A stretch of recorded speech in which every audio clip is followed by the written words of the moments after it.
Hello friends, आज हम लोग एक बहुत बहुत ज़्यादा इंपॉर्टेंट और फेमस टॉपिक डिस्कस करेंगे। Down syndrome. क्रोमोसोमल डिसऑर्डर्स में हम लोग को पढ़ने को मिलता है एनसीईआरटी में।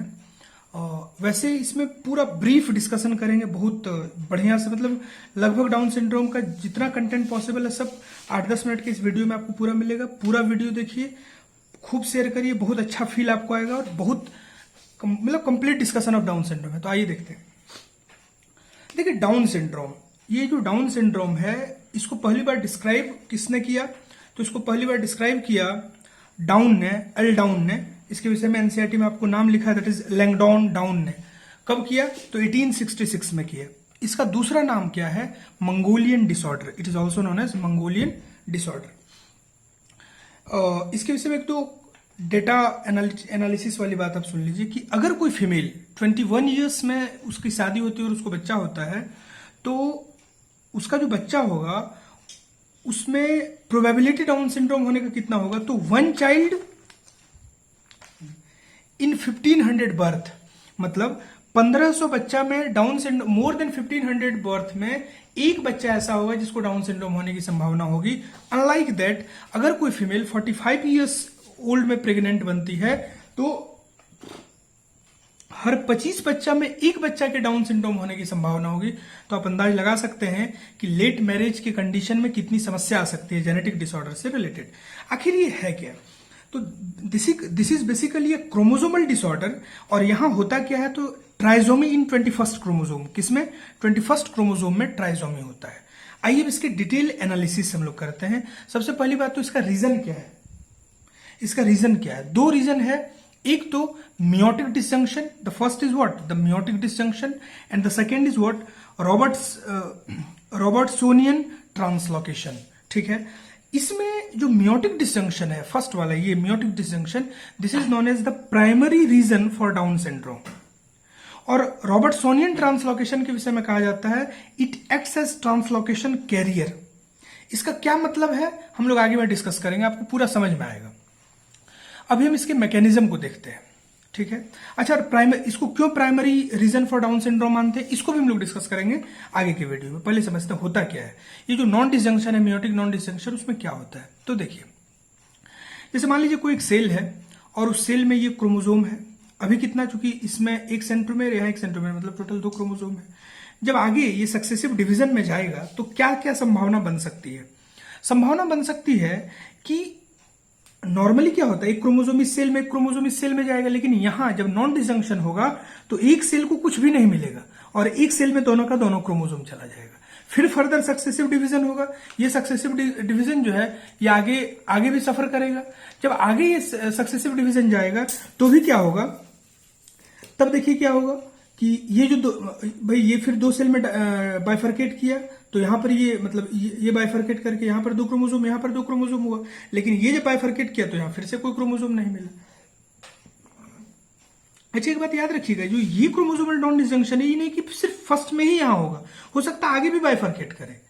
तो किसी भी सक्सेसिव मतलब डिवीजन में ऐसी ऐसी स्थिति आ सकती है। अब आप सोच के देखिए, जैसे मान लीजिए सपोज ये कोई फीमेल का सेल है, एक सेल है, और वहां से ये स्थिति बनी, तो यहां पर क्या है? यहां पर तो 2 क्रोमोसोम आ चुका है, और जैसे ही कोई मेल गैमीट आकर के इसके साथ फ्यूज करेगा, तो वैसे ही क्या होगा? 2 तो पहले था और एक और क्रोमोसोम आ गया, तो 2 की जगह कितना हो गया? टोटल 3।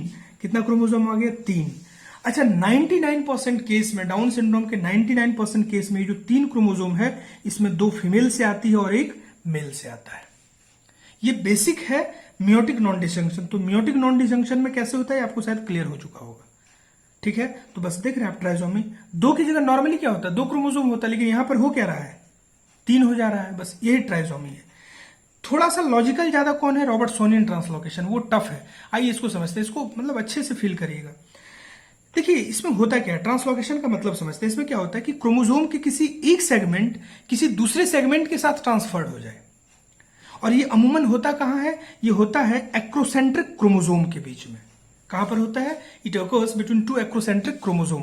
अब प्रश्न ये उठता है कि एक्रोसेंट्रिक क्रोमोसोम हम लोग में कितना है? तो टोटल 5 पेयर। कौन कौन? 13वां, 14वां, 15वां, 21वां और 22वां। ये आप याद रखेंगे। और ये जो पूरा डाउन सिंड्रोम का सिस्टम है, ये 14वां और 21वां के बीच दिखता है। किसके किसके बीच, 14th और 21th। इसको हम लोग डिस्कस करते हैं, ये देखते हैं।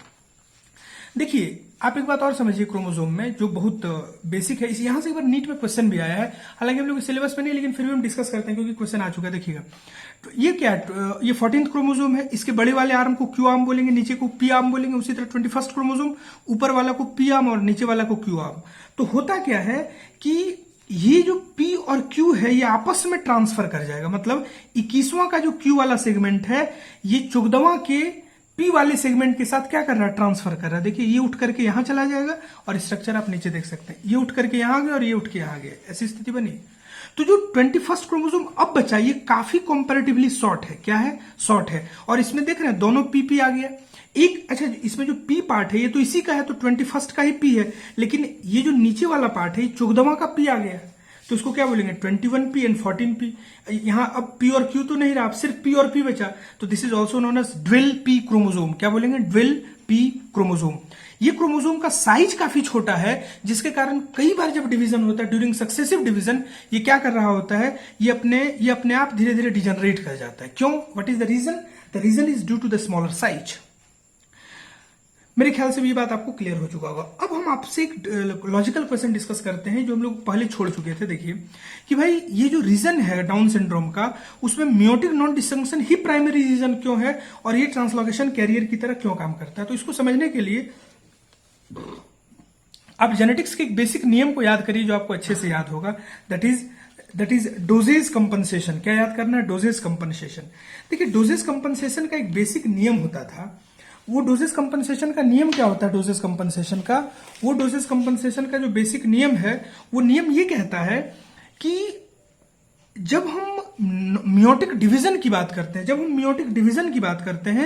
मियोटिक डिवीजन के दौरान क्या स्थिति बनती है, 2 की जगह पर 3 क्रोमोसोम आ चुका होता है। और जब 2 की जगह 3 क्रोमोसोम आ चुका होता है, जिसके कारण क्या होता है, पूरा नंबर गेम उसका फ्लक्चुएट कर चुका होता है, उसको फिर कंपनसेट नहीं कर पाता। और जब वो कंपनसेट नहीं कर पाएगा, तो जब वहां पर प्रॉपर कंपनसेशन नहीं हो पाएगा, तो वहां पर समस्या क्या बनेगी। अब चूंकि यहां एक्स्ट्रा क्रोमोसोम आ चुका है, जब एक्स्ट्रा क्रोमोसोम आ गया तो इस जीन का ओवर एक्सप्रेशन हो जाएगा, और जब इस जीन का ओवर एक्सप्रेशन हो जाएगा तो डोजेज कंपनसेशन पूरी तरह फेल कर जाएगा, जिसके कारण यहां जेनेटिक डिसऑर्डर आ जाएगा, जिसको हम लोग डाउन सिंड्रोम बोलते हैं। किसके केस में, नॉन डिजंक्शन। लेकिन रॉबर्टसोनियन ट्रांसलोकेशन के केस में ऐसा कुछ भी नहीं हो रहा है। यहां पर क्या हो रहा है, यहां पर क्रोमोसोम का एक पार्ट दूसरे पार्ट के साथ एक्सचेंज कर रहे हैं, नंबर के लेवल पर कोई परिवर्तन नहीं आया है, जिसके कारण ये कैरियर की तरह काम करते हैं। Exact this is not basically the cause for Down syndrome. Life span ऐसे चाइल्ड का 50 से 60 वर्ष की होता है, और नेक्स्ट सेक्शन हम लोग अलग वीडियो में डिस्कस करेंगे। Thank you. सेकंड पार्ट देखिए।